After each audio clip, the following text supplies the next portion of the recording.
Terima kasih karena memilih channel ini.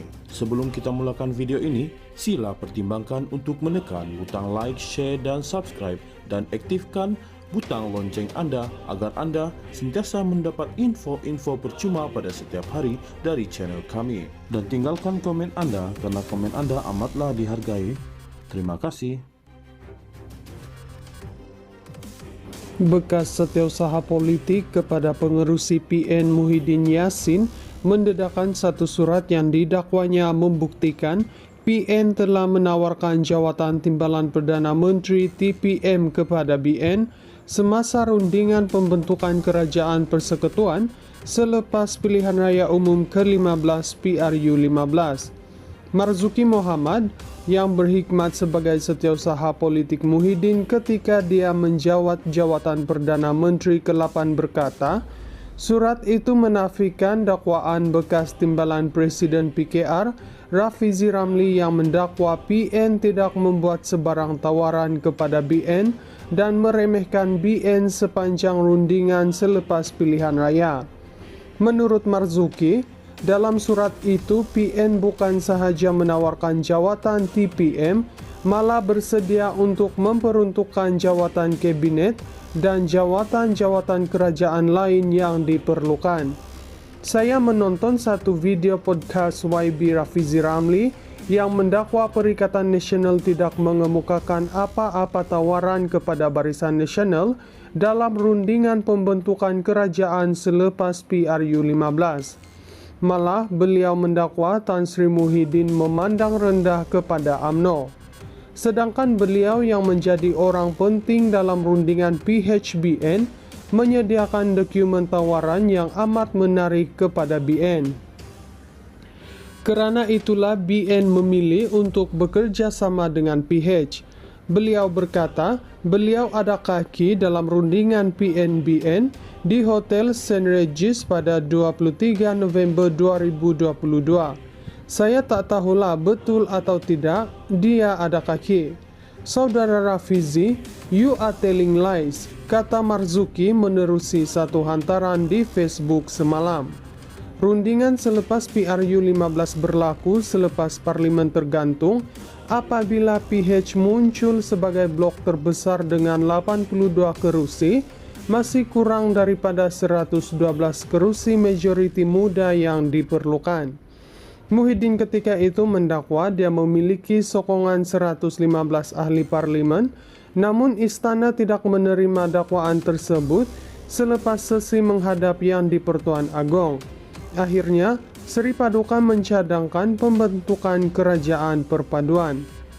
Anwar Ibrahim kemudian mengangkat sumpah sebagai Perdana Menteri ke-10 pada 24 November 2022 selepas hampir seminggu kebuntuan politik.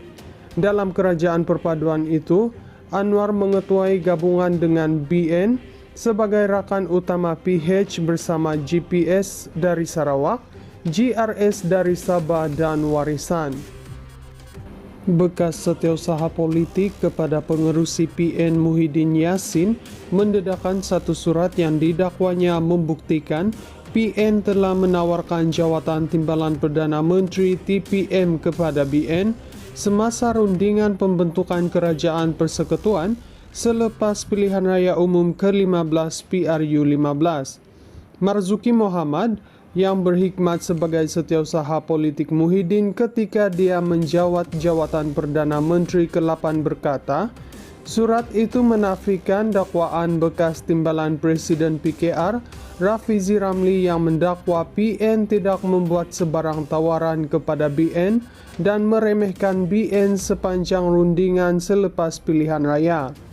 Menurut Marzuki, dalam surat itu PN bukan sahaja menawarkan jawatan TPM, malah bersedia untuk memperuntukkan jawatan kabinet dan jawatan-jawatan kerajaan lain yang diperlukan. Saya menonton satu video podcast YB Rafizi Ramli yang mendakwa Perikatan Nasional tidak mengemukakan apa-apa tawaran kepada Barisan Nasional dalam rundingan pembentukan kerajaan selepas PRU 15. Malah beliau mendakwa Tan Sri Muhyiddin memandang rendah kepada UMNO. sedangkan beliau yang menjadi orang penting dalam rundingan PHBN menyediakan dokumen tawaran yang amat menarik kepada BN. Kerana itulah BN memilih untuk bekerja sama dengan PH. Beliau berkata, beliau ada kaki dalam rundingan PNBN di Hotel St. Regis pada 23 November 2022. Saya tak tahulah betul atau tidak dia ada kaki.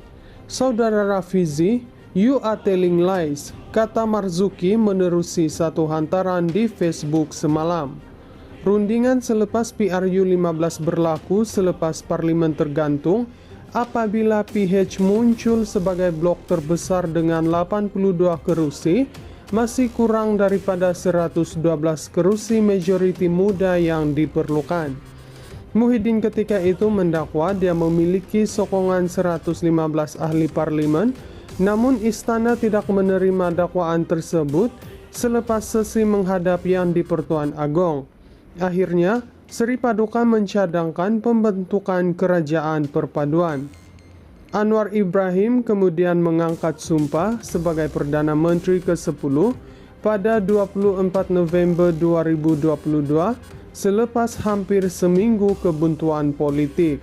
Dalam kerajaan perpaduan itu, Anwar mengetuai gabungan dengan BN sebagai rakan utama PH bersama GPS dari Sarawak, GRS dari Sabah dan Warisan.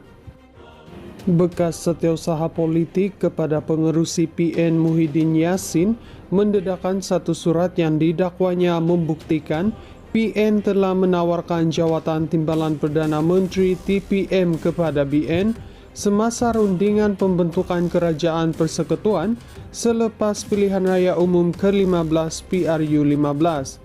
Marzuki Mohamad yang berkhidmat sebagai setiausaha politik Muhyiddin ketika dia menjawat jawatan Perdana Menteri ke-8 berkata, surat itu menafikan dakwaan bekas Timbalan Presiden PKR Rafizi Ramli yang mendakwa PN tidak membuat sebarang tawaran kepada BN dan meremehkan BN sepanjang rundingan selepas pilihan raya. Menurut Marzuki, dalam surat itu PN bukan sahaja menawarkan jawatan TPM, malah bersedia untuk memperuntukkan jawatan kabinet dan jawatan-jawatan kerajaan lain yang diperlukan.